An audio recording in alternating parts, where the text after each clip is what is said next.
जब यहाँ पे मैं इको चैप्टर 12 समझा रहा हूँ, बहुत छोटा चैप्टर, बहुत इजी चैप्टर है। 1 2 3 ये थोड़े से सेम चैप्टर हैं। 4 अभी आपने छोड़ दिया, कोई दिक्कत नहीं। 5 6 सेम है, और 7 से लेकर 12 तक बहुत इजी चैप्टर्स हैं। बस थोड़ा सा इसमें रिवाइज करना है। इन 3 चैप्टर को मैं देखो ये एडवाइस करता हूँ कि इन 3 चैप्टर को एक साथ पढ़ना चाहिए जब भी पढ़ो तो, क्योंकि इंटर रिलेटेड है। चौथा भी इसी से रिलेटेड है, तो अगर पढ़ रहे हो तो चारों, नहीं तो कम से कम तीनों तो है, इसको अगर छोड़ना अभी के लिए तो 5 6 एक साथ पढ़ना है फिर, और 7 से 12 एक साथ पढ़ना है। ठीक है। अब बैलेंस ऑफ पेमेंट जो है ये क्या होता है, सबसे पहले पेमेंट का बैलेंस। ठीक है, जैसे नाम से समझ में आ रहा है, ये क्या है, थोड़ा सा एक दो की टर्म याद रखना है। ये एक अकाउंटिंग स्टेटमेंट है। स्टेटमेंट होता है ना कि कितना पैसा आया, कितना पैसा गया, तो ये एक अकाउंटिंग स्टेटमेंट है जो क्या शो करता है, सारे इकोनॉमिक ट्रांजैक्शन को शो करता है। किस किस के, तो ये हम मैक्रो पढ़ रहे हैं तो मैक्रो में बड़े लेवल पे पढ़ेंगे, तो दो चीज हमने पढ़ा है, अब्रॉड और इन द कंट्री, और एक अब्रॉड। तो ये किसके बीच का अकाउंटिंग स्टेटमेंट है जो इकोनॉमिक ट्रांजैक्शन शो करता है, residence of country and rest of world in a period of time. मतलब बैलेंस ऑफ पेमेंट एक अकाउंटिंग स्टेटमेंट है। अकाउंटिंग स्टेटमेंट, ये तो वर्ड याद रखना, वैसे सिंपल मतलब होता है कि ये दिखाएगा कि कितना पैसा आया, कितना गया, किस चीज में, तो सारे इकोनॉमिक ट्रांजैक्शन, जितने भी इकोनॉमिक ट्रांजैक्शन है उसका अकाउंटिंग स्टेटमेंट दिखाएगा। ये ट्रांजैक्शन किसके बीच हुआ है, रेसिडेंट ऑफ कंट्री मतलब देश वालों के और विदेश के बीच में, resident of country and rest of world in a period of time.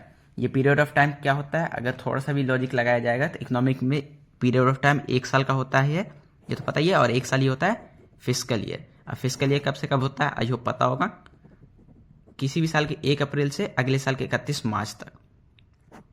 ठीक है। और 1 फेब को बजट आता है, ये तो पता ही है, मतलब ये वैसे यहाँ जरूरत नहीं था, मैंने बता दिया। 1 फेब को बजट आता है, 1 अप्रैल से अगले 31 मार्च तक ये होता है फिस्कल ईयर।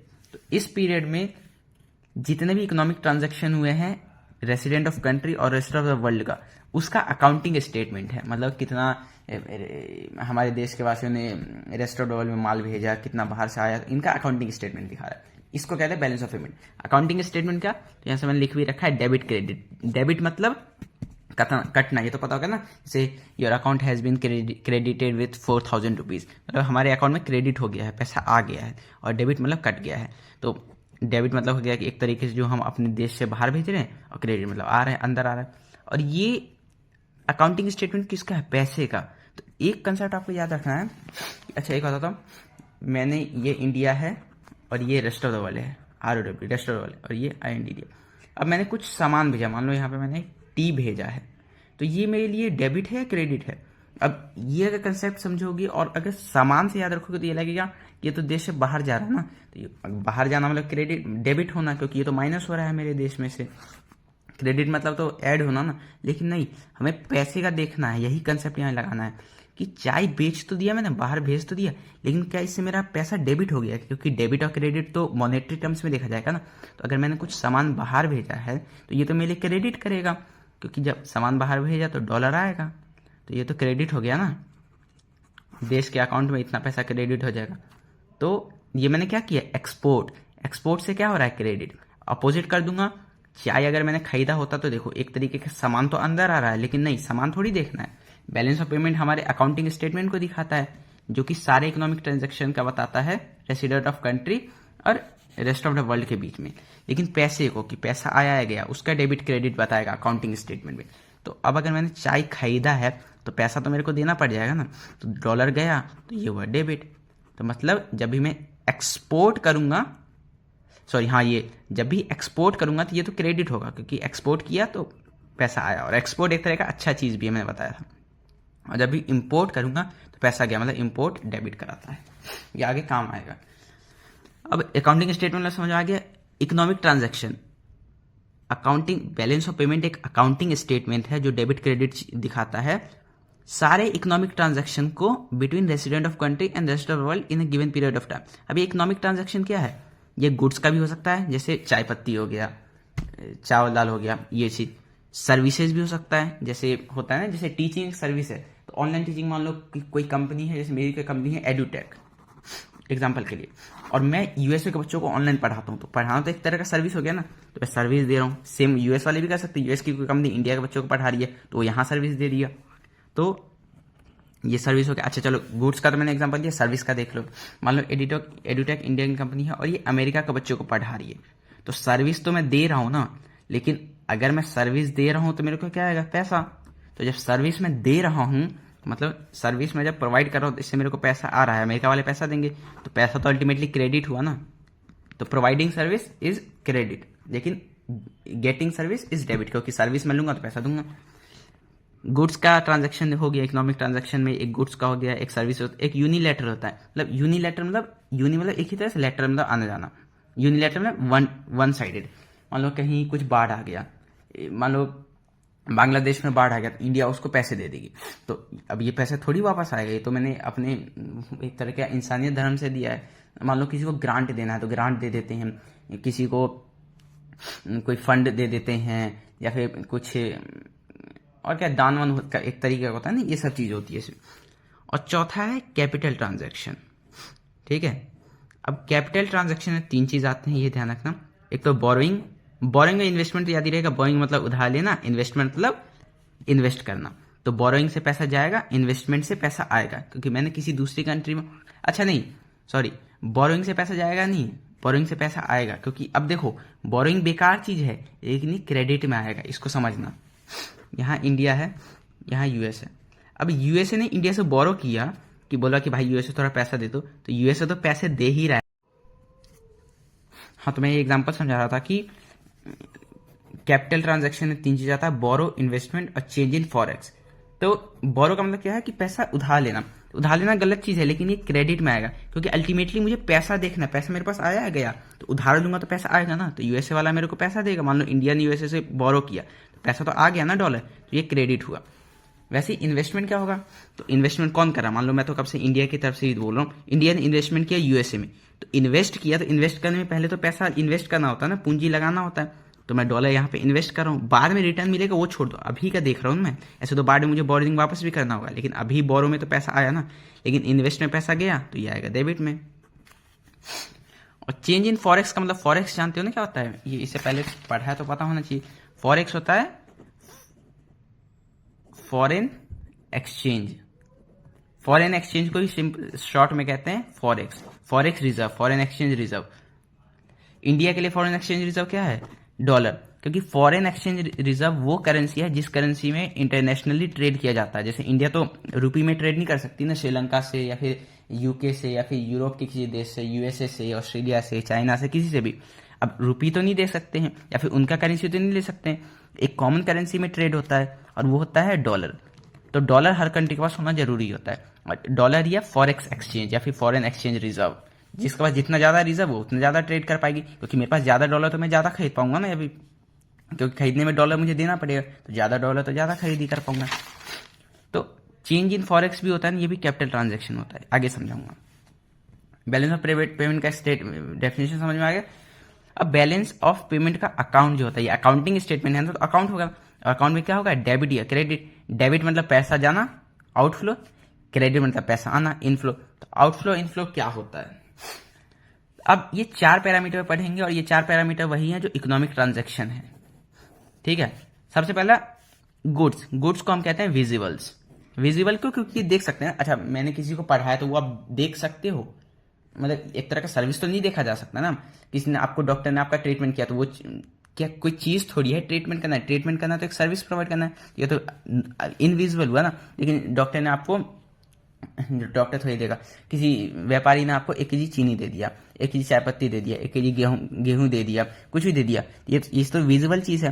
तो गुड्स आता है विजिबल में, ऐसी सर्विस आप बोल सकते हो इनविजिबल में आया, क्योंकि सर्विस दिखेगा नहीं। यूनिलैटरल तो यूनिलैटरली, और कैपिटल ट्रांजैक्शन नहीं कैपिटल ट्रांजैक्शन। तो विजिबल इनविजिबल याद रखना है। अब विजिबल इनविजिबल में जब मैं बोलूंगा आउटफ्लो, दैट इज आउटफ्लो में बाहर जाना, मतलब डेबिट। तो डेबिट कब होगा, अब इस एग्जांपल सिंपल सोचो, इंडिया, सिंपल सिनेरियो खुद से बनाना है, इंडिया यूएसए, आउटफ्लो में बाहर जाना, पैसे का बाहर जाना। तो इंडिया से पैसा बाहर जा रहा है, ये तो हो ना हो तभी हो सकता है जब मैं कुछ सामान लूंगा, क्योंकि ऐसा तो है नहीं कि इंडिया सामान बेच भी रहा है उसको पहले पैसे भी दे रहा है। सामान बेचूंगा तो पैसा तो आएगा ना, पैसा अगर जा रहा है इसका मतलब ये सामान ले रहे होंगे तभी पैसा जा रहा है, क्योंकि सामान लिया तो उसके बदले पैसा दिया। तो इम्पोर्ट, इम्पोर्ट ऑफ गुड्स, ये हमारे, अगर गुड्स की बात कर, हाँ ये रहा गुड्स, अगर विजिबल आइटम में बात करें तो जब इंपोर्ट करूंगा तो वो आउटफ्लो होता है, ऐसे जब एक्सपोर्ट कर दूंगा गुड का तो इनफ्लो होता है। ये या फिर ये क्या लिखा है ये मैं बाद में समझाऊंगा। दूसरा है विजुअल। विजुअल में भी सेम गुड्स के बदले सर्विस ही तो आया है, सॉरी इनविजिबल में, लेकिन चीज तो वही रहेगा। अगर मैं सर्विसेज को इंपोर्ट करूंगा, इंपोर्ट तो सर्विस में ले रहा हूं ना तो पैसा तो मेरे को देना पड़ेगा, तो वो डेबिट है, डेबिट मतलब बाहर जा रहा है पैसा, आउटफ्लो है। और अगर सर्विस में अपने देश से एक्सपोर्ट करूंगा, यूएस वालों को सर्विस दे रहा हूं तो उससे पैसा वसूलूंगा, वैसा पैसा लूंगा, तो पैसा जब मैंने लिया तो इनफ्लो हो गया, मतलब क्रेडिट हो गया। यूनिलैटरल दोनों हो सकता है।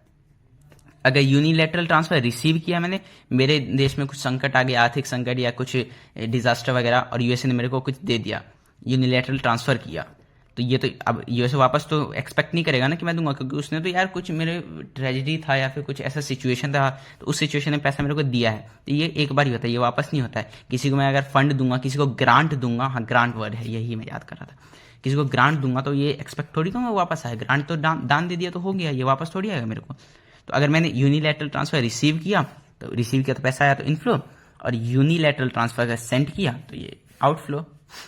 कैपिटल में 3 चीज आता है, borrowing, investment, change in forex. अच्छा ये तो मैंने समझाया नहीं, ये सोचो जब मैं बोरो करूंगा, इफ आई बोरोड तो ये इनफ्लो है आउटफ्लो है। मैंने बोरो किया, गंदा चीज है, अच्छा चीज वो छोड़ दो, बोरो उधार लेना गलत चीज है, लेकिन बोरो मैंने किया तो पैसा मेरे पे आया, तो बोरोइंग फ्रॉम एब्रॉड, तो ये मेरे लिए इनफ्लो होगा, क्योंकि होगा तो एब्रॉड से ही, क्योंकि ये एब्रॉड मतलब रेस्ट ऑफ द वर्ल्ड, जिसको एब्रॉड भी तो बोल सकते हैं, और रेसिडेंट मतलब कंट्री, इन दो के बीच का ही चल रहा है, मेरे कंट्री और मेरे कंट्री के बाहर वाले लोगों के बीच, इन दो के बीच का ट्रेड चल रहा है। तो अगर मैंने एब्रॉड से बोरो कर लिया तो पैसा आ गया ना, तो इनफ्लो। इन्वेस्टमेंट, अगर इन्वेस्टमेंट का भी मैंने समझा था, इन्वेस्टमेंट में क्या होता है, इन्वेस्टमेंट में पहले पैसा इन्वेस्ट करना होता है, जैसे नाम से ही समझ में आ रहा है। तो अगर मैं इन्वेस्ट करूंगा तो मेरा तो पैसा जाएगा ना, भले ही बाद में रिटर्न मिले, वो मत सोचो, अभी का देखो ना, अभी अगर मैंने इन्वेस्ट किया तो पैसा जा रहा है ना मेरा, तो ये तो नहीं है।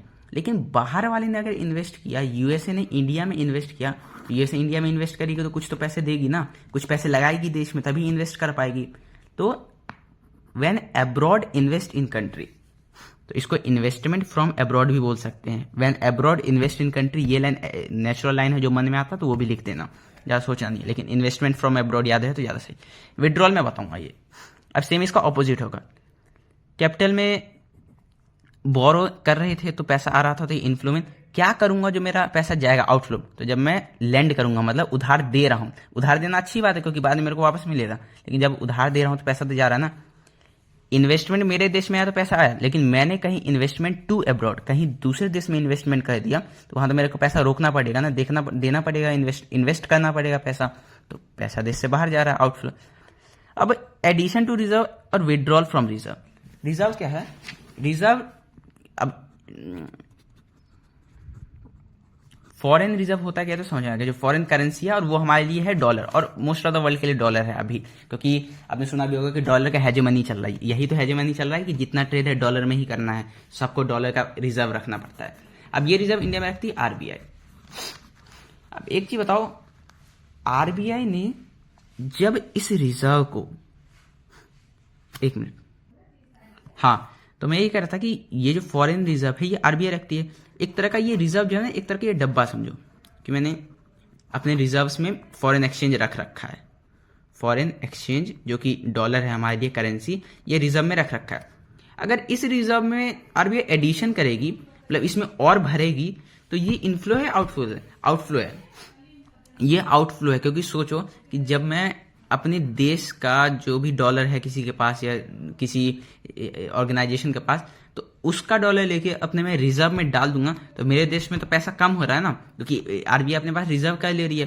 तो addition to foreign exchange reserve, addition to reserve, ये आउटफ्लो होगा। लेकिन विड्रॉल फ्रॉम रिजर्व, ये एक पोर्टरी है या ट्रेजरी है, जो भी एक रिजर्व है जिसमें फॉरेन एक्सचेंज करेंसी रखा हुआ है, और आरबीआई ने इसे विड्रॉ कर दिया, मतलब बहुत सारा रिजर्व बाहर भेज दिया लोगों के पास, मतलब फ्री में नहीं लेकिन किसी कंडीशन पे बाहर भेज दिया। तो जो हमारी कंट्री में है वो फॉरेन एक्सचेंज जो कि डॉलर है, डॉलर का फ्लो बढ़ जाएगा, और फ्लो बढ़ गया तो देश में पैसा ज्यादा आ गया, मतलब फॉरेन एक्सचेंज ज्यादा आ गया, और फॉरेन एक्सचेंज ज्यादा आ गया तो ये इनफ्लो कहलाएगा ना।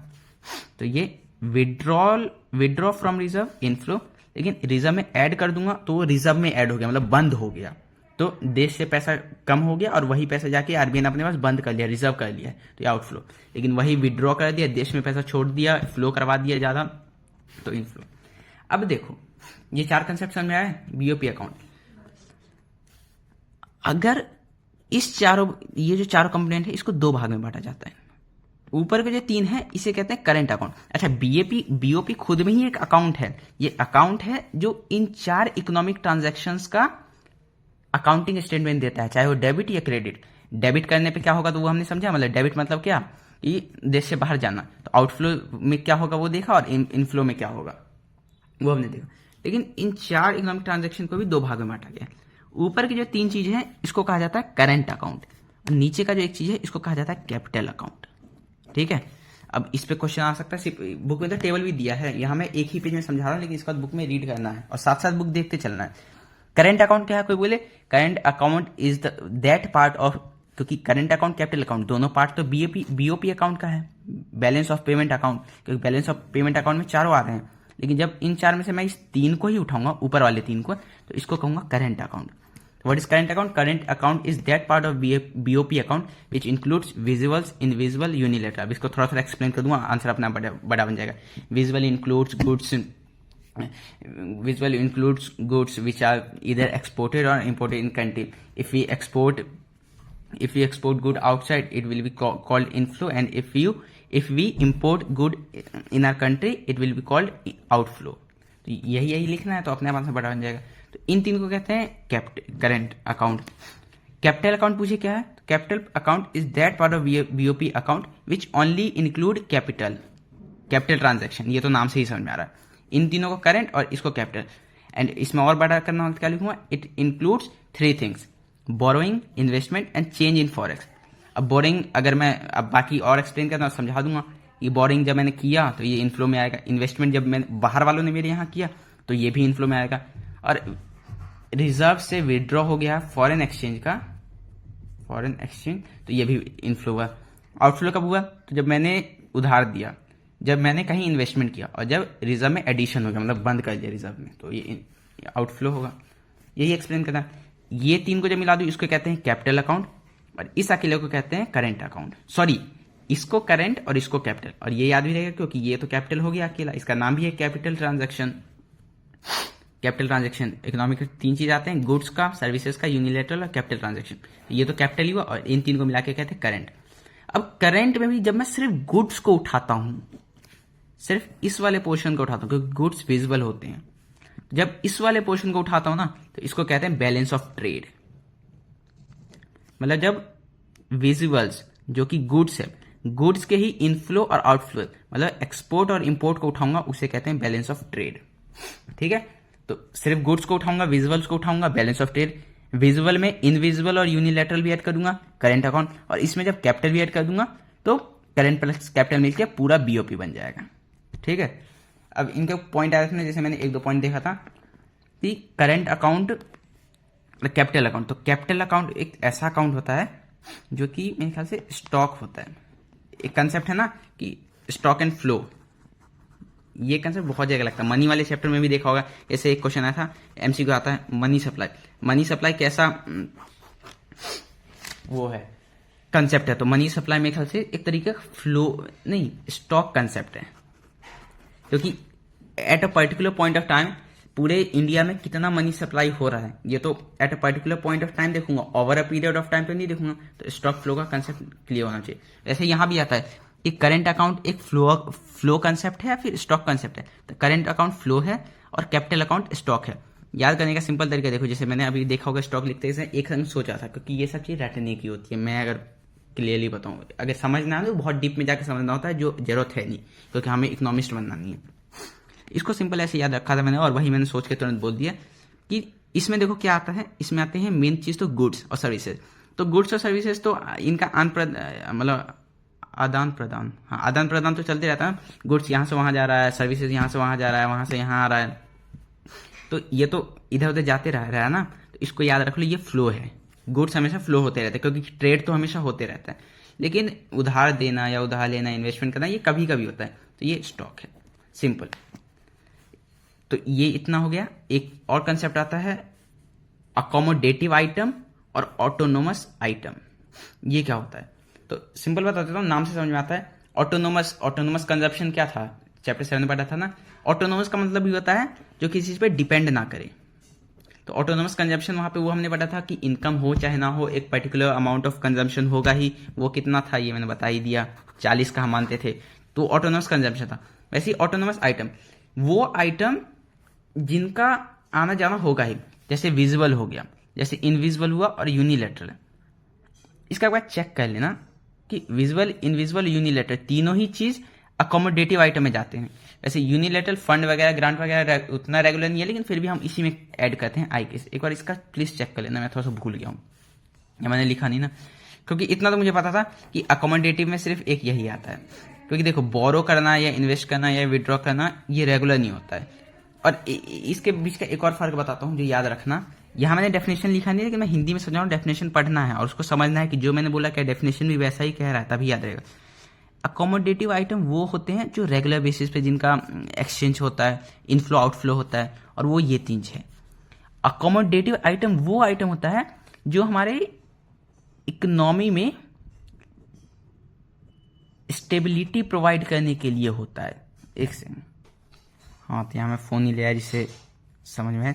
ये देखो, अब बुक में भी रीड करना, मैं बाकी यहाँ रीड करना, अब बुक में रीड करना। कहाँ गया मेरे भाई, ये रहा, एक मिनट। तो मैं यहाँ पे रीड करता हूँ, अब आपको बताता हूँ। हमारा कंसेप्ट है, हाँ, ऑटोनोमस एंड एकोमोडेटिव आइटम, जो मैंने ये कहा। अब देखो, ऑटोनोमस आइटम मैंने बताया था जो डिपेंड नहीं करता, वो होगा ही, वो रेगुलर चीज है। तो autonomous item refers to those international economic transaction. Autonomous item economic transaction बोलो, या फिर autonomous item refers to those flow of item which take place due to economic motives such as profit maximization।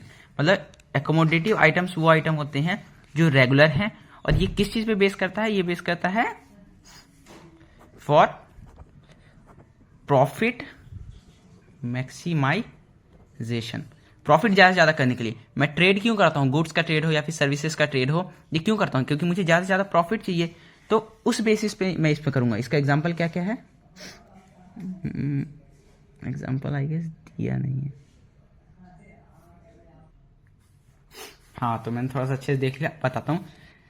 अभी तक इसके बारे में जो भी बताना भूल जाना, मैं एक चीज बताता हूँ। ऑटोनोमस आइटम वो होता है जो किस पे डिपेंड करता है? सिर्फ प्रॉफिट मैक्सिमाइजेशन। मतलब रेगुलर ट्रेड हम क्यों कहते हैं? क्योंकि मुझे ज्यादा से ज्यादा प्रॉफिट चाहिए। तो ये एक रेगुलर कंसेप्ट है और ये प्रॉफिट मैक्सिमाइजेशन पे डिपेंड करता है।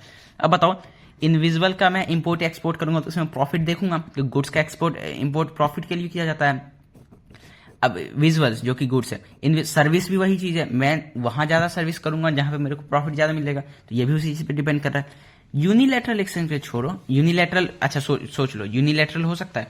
यूनिलैटरल मैं किसी को फंड दे रहा हूं या फिर मैं किसी से फंड ले रहा हूं, यहाँ क्या प्रॉफिट है? ये तो किसी प्रॉब्लम का जैसे मैं दे रहा हूं या फिर ले रहा हूं ना, तो ये नहीं आएगा हमारे ऑटोनोमस आइटम में। ठीक है, कैपिटल में तीन चीजें देखो, लैंडिंग टू अब्रॉड या फिर बोरिंग फ्रॉम अब्रॉड। मैं किसी को उधार दूंगा या लूंगा, ये मेरे प्रॉफिट मैक्सिमाइजेशन पे कुछ फर्क डालेगा क्या? उधार लेना या देना ये प्रॉफिट से मतलब नहीं है, ये तो किसी मजबूरी में लिया या दिया जाता है। लेकिन इन्वेस्टमेंट टू अब्रॉड या फिर इन्वेस्टमेंट फ्रॉम अब्रॉड, इन्वेस्टमेंट का जो कंसेप्ट है ये क्या प्रॉफिट पे है? ऑब्वियसली है, क्योंकि इन्वेस्टमेंट में वही करूंगा जहां पे मेरे को ज्यादा प्रॉफिट रहेगा। तो विजिबल भी ऑटोनोमस में आएगा क्योंकि यहाँ प्रॉफिट मैक्सिमाइजेशन के लिए किया जा रहा है। इनविजिबल भी आएगा क्योंकि यहाँ किया जा रहा है। इन्वेस्टमेंट भी आएगा क्योंकि यहाँ किया जा रहा है। लेकिन बोरोइंग हो या फिर चेंज इन फॉरेक्स, अब आरबीआई भी अपने पास रख रही है या फिर फ्लो करवा दे रही है फॉरेन एक्सचेंज रिजर्व का मार्केट में, उससे वो हमारे फर्क नहीं पड़ेगा प्रॉफिट मैक्सिमाइजेशन पे। तो बोरोइंग हो गया या फिर चेंज इन फॉरेक्स हो गया या फिर यूनिलैटरल, ये तीनों हमारे ऑटोनोमस में नहीं आएगा। और ये किस में आएगा? अकोमोडेटिव में। तो ऑटोनोमस तो हमने समझ लिया, इसमें वो इकोनॉमिक ट्रांजेक्शन को हम पढ़ते हैं जो इसलिए किया जाता है for the sole purpose of profit maximisation. लेकिन अकोमोडेटिव आइटम इसलिए किया जाता है, मतलब अकोमोडेटिव आइटम्स में वो इकोनॉमिक ट्रांजैक्शंस आते हैं जो हमारे बैलेंस ऑफ पेमेंट को सेटल करने के लिए किए जाते हैं। समझना इस चीज को। अगर मैं किसी को उधार लूंगा या क्यों दूंगा, मान लो लूंगा क्यों, जब मुझे दिख रहा है कि मेरे इकोनॉमी में बहुत ज्यादा डेफिसिट हो रहा है। डेफिसिट और सरप्लस आई होप पता होगा। डेफिसिट मतलब बहुत ज्यादा माइनस में चल रहा हूँ और सरप्लस बहुत ज्यादा प्लस में। जब मैं बहुत ज्यादा माइनस में चल रहा हूं तभी तो मैं उधार लूंगा। तो माइनस में चल रहा था, मतलब बीओपी बैलेंस तो था ही नहीं। बैलेंस का क्या मतलब है कि ना डेफिसिट है ना सरप्लस है। Import is equal to export, लेकिन डेफिसिट में ऑब्वियस है कि मैंने इंपोर्ट ज्यादा कर लिया है, एक्सपोर्ट में कर ही नहीं रहा हूं, बस खरीदे जा रहा हूं, तो पैसा मेरा बाहर जा रहा है। तो डेफिसिट जब बहुत, अच्छा कुछ ना समझ में तो बोलना मेरे को।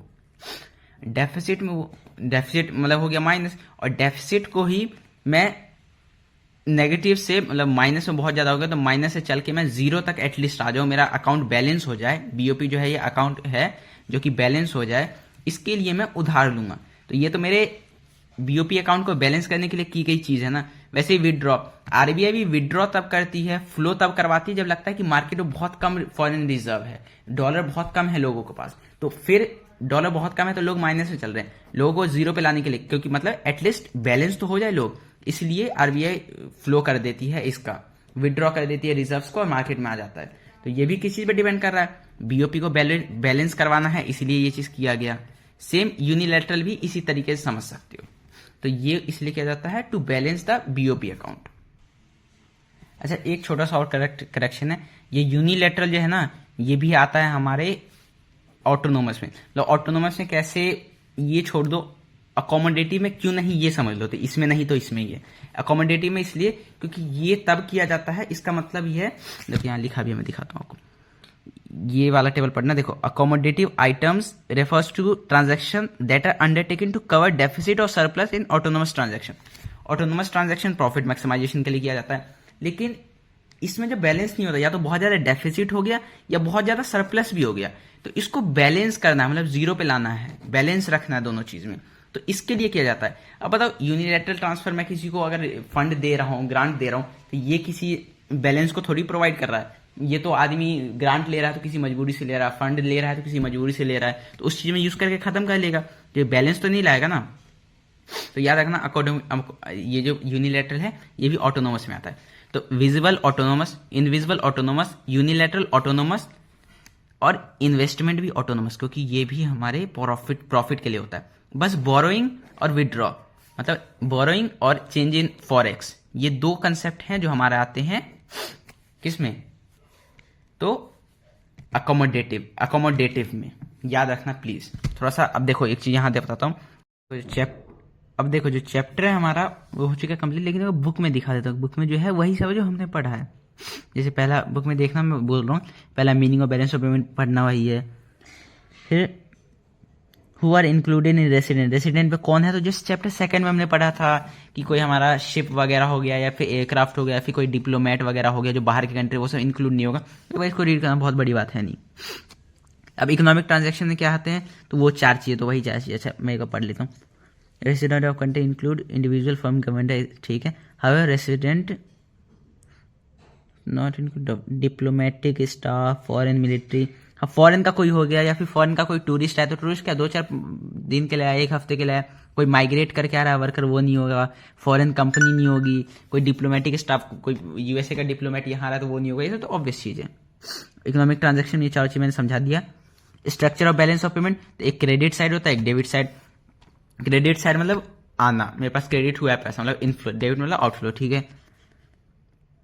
बैलेंस, अब बीओपी 3 तरह का हो सकता है, बहुत सिंपल है। 3 तरह का क्या होता है, एक सरप्लस होता है, एक डेफिसिट होता है, एक बैलेंस होता है। सरप्लस का क्या होगा, जब ज्यादा होगा, क्या ज्यादा होगा कोई पूछे, तो बैलेंस ऑफ पेमेंट किस चीज को मिलकर बनता है, इन चारों चीज को मिला दो तो ये बैलेंस ऑफ पेमेंट का अकाउंट बनता है। अब मान लो गुड्स का जो इंपोर्ट है, एक सिंगल 40 है, सर्विस का इंपोर्ट है ये मान लो 50 है, मैं कुछ भी ले रहा हूँ, यूनिलैटरल से मैंने 70 रुपए भेजे, ये रुपए है समझो, या डॉलर समझो, और इन तीनों को मिला के जो मैंने लैंड किया या फिर इन्वेस्ट किया या फिर एडिशन टू रिजर्व है, इन सबको मिला के ऐड करके 110 हो रहा है।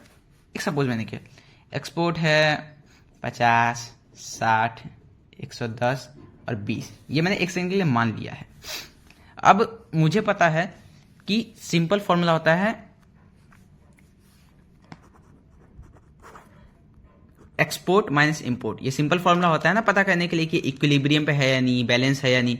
एक्सपोर्ट माइनस इंपोर्ट, एक्सपोर्ट में ये सारी वाली चीजें आ गई, 50 + 60 110, 110 + 110 220 और प्लस 20 240, इधर का वैल्यू आया। इधर 40 + 50 90, 90 और 70 160, 160 260 270 270, मतलब मेरा एक्स जो है एक्सपोर्ट का वैल्यू आया था 240, इंपोर्ट का वैल्यू है 270 मतलब -30, चलिए 50 और 70 -30, माइनस में मतलब क्या है, इस वैल्यू को जब मैंने किया तो ये बीओपी अकाउंट जो है ये एक डेफिसिट बीओपी अकाउंट है। ये अगर जीरो होता तो मैं कहता बैलेंस, ये अगर पॉजिटिव में होता तो मैं कहता surplus. As simple as that. Simple है कि सरप्लस क्या होता है, जब सारे components, when we add all the component of inflow and all the component of inflow and all the component of outflow separately and subtract outflow from inflow, क्योंकि outflow is export minus import होता है formula, and subtract the value of subtract the value of inflow from outflow। तो जब outflow में से inflow को मतलब export में से इंपोर्ट माइनस कर दिया तो जो वैल्यू आएगा उस हिसाब से मैं बता दूंगा। जीरो आया तो मैं बोलूंगा बैलेंस बीओपी है, पॉजिटिव आया तो सरप्लस, नेगेटिव आया तो डेफिसिट।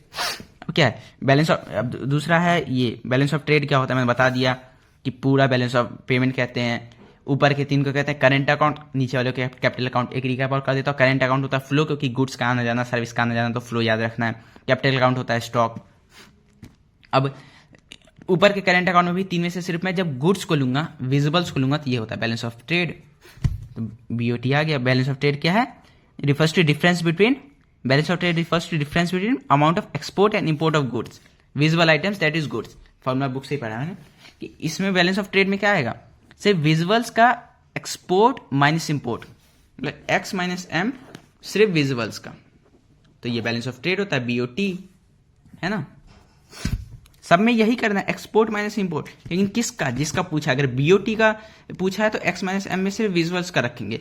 बीओपी का पूछा है तो एक्स माइनस एम में इस पूरे को रखेंगे, इस पूरे को और इस पूरे को, ठीक है। अगर सिर्फ करेंट अकाउंट का balance of current account, balance of current account ये पूछेगा तो इसको दिखाने के लिए क्या करूंगा, करेंट अकाउंट में ये 3 एक्सपोर्ट में है, ये 3 इंपोर्ट में, सॉरी ये 3 इंपोर्ट एक्सपोर्ट में है और ये 3 इंपोर्ट में है। तो मैं एक्सपोर्ट वाले, एक सेकंड, यहां मैंने एक चीज कर दिया था, 240 माइनस 270 दैट इज, फॉर्मूला होता है एक्सपोर्ट माइनस इंपोर्ट। तो एक्सपोर्ट तो ये वाली साइड है ना, एक्सपोर्ट, इनफ्लो थोड़ी, लेकिन ये तो है तो एक्सपोर्ट। तो 240 का एक्सपोर्ट है और 270 का इंपोर्ट है। तो 240 का एक्सपोर्ट, अच्छा नहीं सही तो क्या था, हाँ एक्सपोर्ट इंपोर्ट के देखना है। इनफ्लो आउटफ्लो में कंफ्यूज मत करना, क्योंकि एक्सपोर्ट में बढ़ा जा रहा है लेकिन पैसा आ रहा है, तो ये हमारे पॉजिटिव आएगा। हाँ, तो हमने ये समझ लिया, बैलेंस ऑफ ट्रेड समझ लिया। उसके बाद बैलेंस ऑफ ट्रेड और बैलेंस ऑफ पेमेंट में क्या डिफरेंस है, बुक का ही पढ़ रहा हूँ, ये टेबल रीड करना है सब कुछ। बैलेंस ऑफ ट्रेड में सिर्फ ऊपर वाला आता है difference of only visual items, visual item के सिर्फ एक्सपोर्ट और इंपोर्ट का डिफरेंस निकालेंगे, जबकि बैलेंस ऑफ ट्रेड पेमेंट में सब कुछ आएगा। बैलेंस ऑफ ट्रेड में सिर्फ विजुअल आइटम, उसमें सब कुछ विजुअल, इनविजुअल, यूनिलैटरल, कैपिटल ट्रांसफर सब। बैलेंस ऑफ ट्रेड जो है ये it does not record any capital, हाँ कैपिटल नेचर का नहीं रिकॉर्ड करेगा, इसमें करेगा, क्योंकि बैलेंस ऑफ ट्रेड में तो यही है ना, कैपिटल नेचर तो ये वाली चीज़ों को कहते हैं हम। तो बैलेंस ऑफ ट्रेड में तो सिर्फ यही ऐड कर रहे हैं हम, इस वाले लाइन को। जब बैलेंस ऑफ पेमेंट करूंगा तब कैपिटल इंक्लूड हो गया ना, तो balance of trade does not include capital item, it include capital item. ये पॉइंट है जो ध्यान रखने, ये पॉइंट हम लिख सकते हैं। Balance of trade narrow concept है, ये ब्रॉडर कॉन्सेप्ट है, ठीक है। Unfavourable BOT can be met out with, हाँ मतलब याद कर लेना, वैसे 3-4 पॉइंट्स ठीक है, ये भी पढ़ लेना। और अब अगला है कि component of balance of payment, तो बैलेंस ऑफ पेमेंट का क्या कंपोनेंट होते हैं, तो यही 4 कंपोनेंट है, वही लिखा होगा। उसका अगला बीओटी और करंट अकाउंट में क्या डिफरेंस है, बीओटी सिर्फ ऊपर वाले कहते हैं, लेकिन इन दो को भी जब ऐड कर दूंगा तो ये हो गया करंट अकाउंट, ठीक है। अब कंपोनेंट ऑफ करंट अकाउंट में क्या कंपोनेंट है, तो बीच में आइटम लिखा है, एक तरफ क्रेडिट आइटम, एक तरफ डेबिट आइटम और नेट क्रेडिट, तो ये को पढ़ लेना, ज़्यादा कुछ है नहीं। कंपोनेंट ऑफ कैपिटल अकाउंट, तो कैपिटल अकाउंट में ये 3 चीजें आती, मतलब ये 3 चीजें आती हैं बस, ये 3 चीजें। उसके बाद करंट अकाउंट और कैपिटल, ये करंट अकाउंट और कैपिटल अकाउंट का डिफरेंस पूछा तो वो बता देना है। फ्लो है, कौन सा स्टॉक है, ये पढ़ ही लिया है। करंट अकाउंट में क्या आता है, कैपिटल में क्या आता है, और एकोमोडेटिव और ऑटोनोमस बता ही देना, इसका भी डिफरेंस ये है। फिर उसके बाद deficit in balance of, deficit कब होगा, जब मेरा इंपोर्ट ज्यादा होगा और एक्सपोर्ट कम होगा, सिंपल। कंप्लीट चैप्टर यही था, चैप्टर में बहुत सिंपल चैप्टर है। अच्छा ये जो है ना, एक तरफ क्रेडिट आइटम लिखा है, एक तरफ डेबिट आइटम, एक तरफ नेट क्रेडिट लिखा है, तो इसमें बीच में यही चीज बताए, इसको क्रेडिट आइटम बोले। जैसे देखो पहला है विजुअल, तो विजुअल आइटम में डेबिट कब होगा, जब मैं उसका इंपोर्ट करूंगा, क्योंकि मैंने देखा था ना इंपोर्ट हमारा आउटफ्लो होता है, पैसा तो आउटफ्लो करवा रहा है ना, इंपोर्ट करूंगा तो पैसा आउटफ्लो हो रहा है, तो ये आ गया डेबिट में। और जब उसका एक्सपोर्ट करूंगा तो सामान तो बाहर जा रहा है लेकिन पैसा इनफ्लो हो रहा है, ये आ गया क्रेडिट में। वैसे ही सारे कंसेप्ट दिए हैं इसमें भी और अगला जो था इसमें भी।